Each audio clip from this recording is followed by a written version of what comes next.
feel like it's obvious that a good video game company tries to reach out to as many players as possible. For instance, some players have Xbox consoles, some players have PlayStation consoles, some players have Nintendo consoles, and heck, some people can only play on their mobile devices. Good companies should try to give all of these people some sort of way to play. And Skylanders did exactly that, by having their games on the Xbox, the PlayStation, the 3DS, the Wii, the Wii U, the Nintendo Switch, and of course there are 8 different mobile games. So today, I'm going to be taking a nostalgia trip through all of the Skylanders mobile games, because some of these games completely changed how people look at the series, for the better or for the worst. So with no further ado, let's get right into it.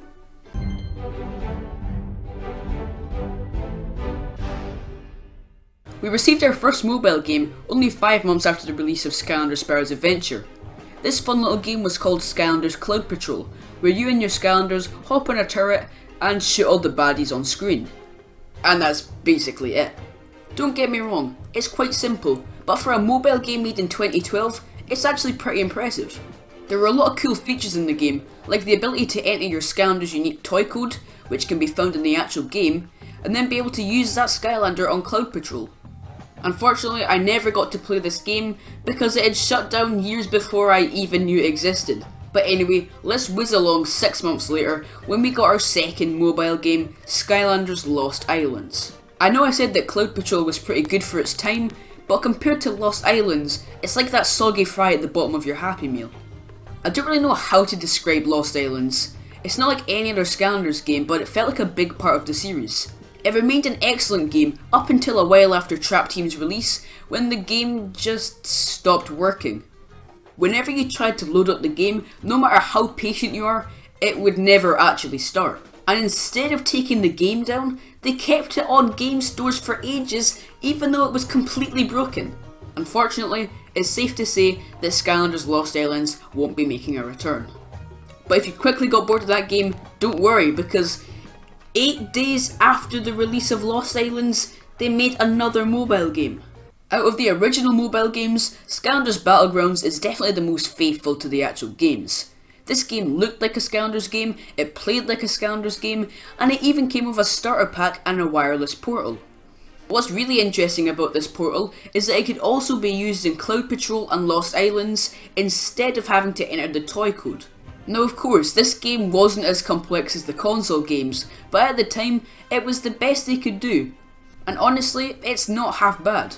Funnily enough, Battlegrounds released 3 days before Skylanders Giants did, and whilst the games themselves aren't very similar, technically, if you got the starter pack for Battlegrounds, then you could get your hands on Skylanders from Skylanders Giants when the game hadn't even came out yet, which was pretty strange. After this though, there wasn't any mobile games for 2 years, until we found out about a new game that could have been revolutionary, but it turned out to be a disaster. On October 5th, 2014, only 3 days after Trap Team's release, we got the most groundbreaking, game-changing, mind-bending mobile game yet. Skylanders Trap Team on mobile. They put the entirety of Skylanders Trap Team onto Apple devices as if it was nothing.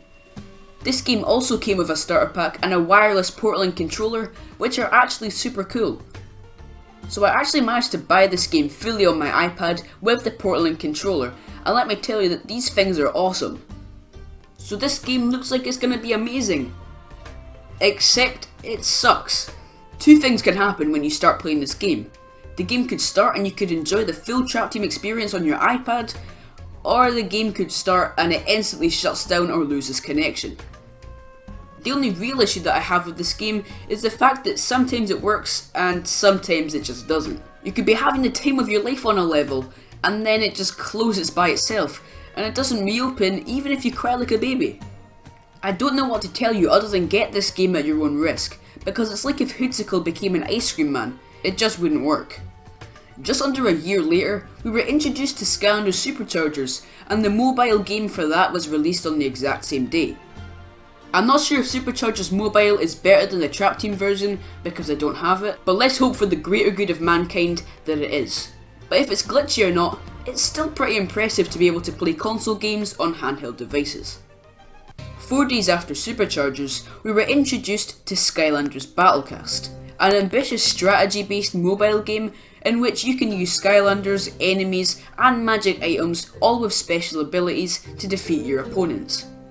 What was interesting about Battlecast is that you could collect tangible cards that you could scan into the game and use. So everything seemed sweet, until it closed. Of course it got shut down. It is a Skylanders mobile game after all. Even though it was available for over a year, I barely even got to play it. And now I've just got 2 random Battlecast cards that I don't know what to do with. Wow, we're already on to the second last mobile game, Skylanders Creator. Releasing the same month as Skylanders Imaginators, Skylanders Creator was a special app that was completely revolved around creating your own characters, just like in Imaginators. I thought this game was great, because you could make countless different characters without having to use any of your creation crystals, which is normally required in Imaginators. And if you wanted to take things to the next level, you could even place an order to turn your Imaginator into a real figurine, essentially transforming it into an actual Skylander. And you could also get a t-shirt of your creation, so that's a game changer as well. But guess what? Plot twist, it shut down! Bet you didn't see that one coming. Honestly, Creator was one of the cooler mobile games in my opinion, and it will be missed. Well anyway, I think that pretty much wraps up things for Skylanders Creator. And with all of those games said and done, we're left with one more to talk about, that being Skylanders Ring of Heroes. Back on March the 1st, 2018, when this game was first leaked, apart from Skylanders Academy, we hadn't really had any Skylanders content in almost a year and a half, and a lot of Skylander fans had started giving up on the hope of Skylanders rising from the ashes, and quite frankly at times, I was one of those fans. But when Ring of Heroes was finally announced, everyone was incredibly excited and really intrigued to see if this could put Skylanders back in the spotlight. It didn't. It made things worse. You see, to make this game, Activision teamed up with Com2uS, a game company well known for the popular mobile game Summoner's War. And if you've played or even just seen gameplay of Summoner's War, then you can instantly tell how similar these games are. Apart from all of the Skylanders characters, the games are basically identical with some minor differences here and there. The constant waves of hate that Ring of Heroes was getting after only a few months in was incredible, and it reflected quite badly on Skylanders as a whole. It's clear to see that Ring of Heroes hurt the franchise more than it helped it. But quite recently, we were given an official heads up that Skylanders Ring of Heroes will be getting redone with drastic changes from top to bottom. Could this be a second chance for Ring of Heroes? Only time will tell. Well, you know what? Making this video has been an awesome blast from the past. And it's brought back a lot of fond memories of me playing these games that I had totally forgotten about. So as always, thank you so much for watching this video, and I hope you all enjoyed. But until next time, it's been Krypt Krusher, and I'll see you all later. Goodbye.